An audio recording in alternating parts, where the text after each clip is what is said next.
Hello everybody, Lurgs here, welcome to my channel, and today it's replacing an old metal up and over garage door with a Garolla roller shutter door. Just a note, this isn't a sponsored link, this is just my own personal review of the Garolla roller shutter door. What I think of it and the actual benefits. Right, let's get cracking. This is the current metal up and over garage door which is going to be replaced, and as part of the price this is all taken away for you, and they also remove the timber frame around the outside. You can book in a survey on their website or just give them a ring, and then a fitter will come around and discuss all your options about taking your old garage door away, and you can decide what colour and finish you want. There's currently about 21 different types, and if you decide to book it in you tend to have to wait about 3 to 4 weeks. With this up and over metal door, when it's actually open you lose lots of space in the garage roof, so you lose a lot of storage space.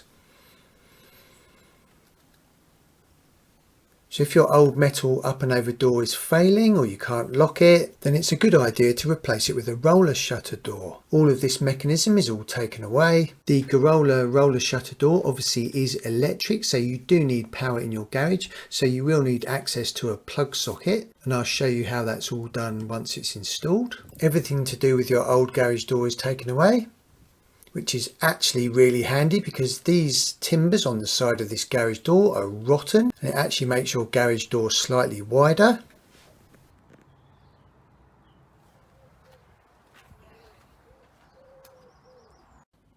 So once the new roller door is fitted, all this space is going to come back, and the garage door to be fitted is now all booked in. And this is 4 weeks later, and the Garolla fitter is here to remove the old door and fit the new door. The whole process of removing your old door and fitting the brand new roller shutter door takes about 4 hours. And this is a few hours later, and already the timber frames have been removed and it's already making the garage look wider. This concrete lintel has got some cracks in it, but they're only surface cracks, nothing to worry about. And this is 4 hours later and the Garolla roller shutter door is fitted and it looks fantastic. Now to open the door you just press button number 1. You only have to press it once and it will go all the way to the top. This is looking absolutely fantastic. You do get 2 remotes with the installation. As well as the remote key fobs, you also get a door controller unit inside your garage so you can operate the door from inside. So you've got up, down and stop there. This sends power to your Garolla shutter unit up here, and then it also takes power from a plug socket, and on this one it's wired all the way along the wall, and it just plugs into a standard 3-pin plug socket. So you don't have to use the remote key fobs if you don't want to. If you're inside the garage you can just use this control unit from inside.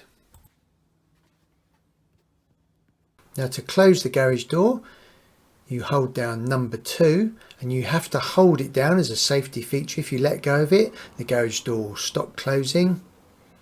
You cannot over close it and damage it, so just keep it pressed, and as soon as it hits the bottom you need to carry on keeping it pressed and all the slats will start concertining together. And what that does is when they all concertina together it locks it all rigid into place. And these are all aluminium slats so they're nice and sturdy.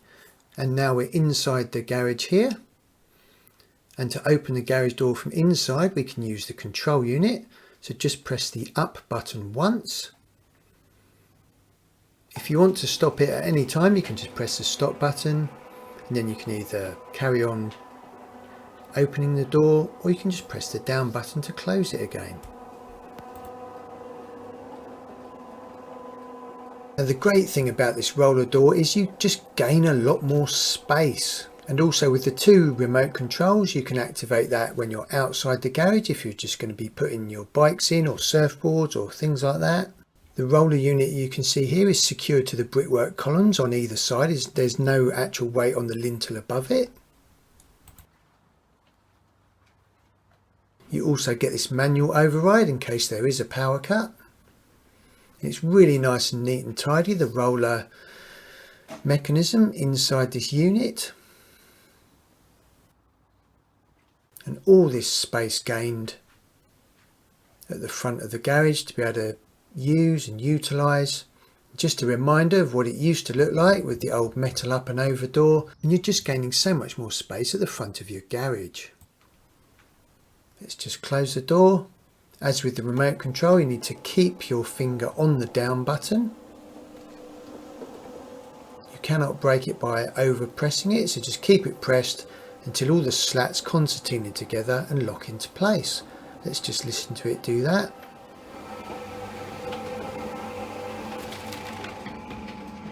And you also get a 2-year guarantee with the roller shutter door. And an overall opinion, if you've got an up and over door, I would definitely recommend a roller shutter door because you just get all that extra space and it's so nice and simple. Right, time for a brew. In the top right, how to keep your curtains super smooth on the curtain rails, that is a top tip. In the top left, how to defrost your freezer in under 15 minutes. And in the bottom left, a playlist of some other reviews that I've done. I hope that was useful.